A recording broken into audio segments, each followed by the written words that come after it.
Preparing for a product launch. Well, by this time, your requirements are completed in development and would be towards the last phases of deployment. Once the product launched, it's good to do a pilot testing. What is a pilot testing? You take at least 5 to 10 user bases or users, your live users who will use this feature, and run this feature with them for a period of 2 weeks. This will be the space wherein you will get a lot of bugs, and then you can put them back into the change management framework. Once in 2 weeks you find out that more or less all the defects or bugs are identified, you can then kind of have a larger launch. One of the ways to launch could be sending out emails to your existing customer base. Second would be appraising all your websites or digital channels, informing the new customers also of the change or new feature getting availed.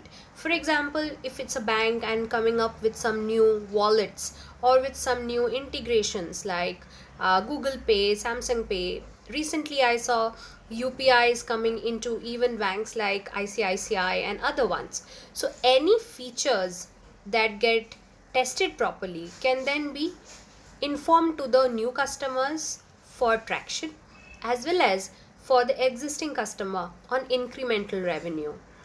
On the revenue part, maybe I'll have a conversation in the next video. The third thing you can do is have press conferences.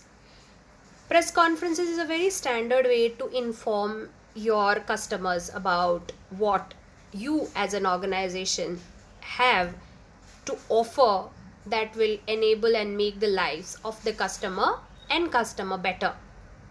The fifth could be all these road shows. You can plan it region wise, you can plan it city wise.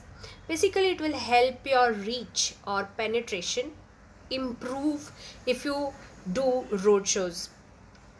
Third is, of course, print media. You can converse with all the digital as well as formal traditional print medias to inform them. One of the important conversations that also need to happen is your internal stakeholders. For example, I could be from a lending team, but at the same time there is a digital team which is your omni-channels team, which could be your phone banking, your net banking team. Or if I am I'm a agri fintech company, I could be from the sales, but there will be operations, there will be finance. So we will have interlinked departments that could consume this information for two things. They can then partner with us for an extension or reusability of this feature, or they can learn and implement it in their respective domains. For example, let me take an example of an agri fintech domain wherein I am building a marketplace and I have a sales team.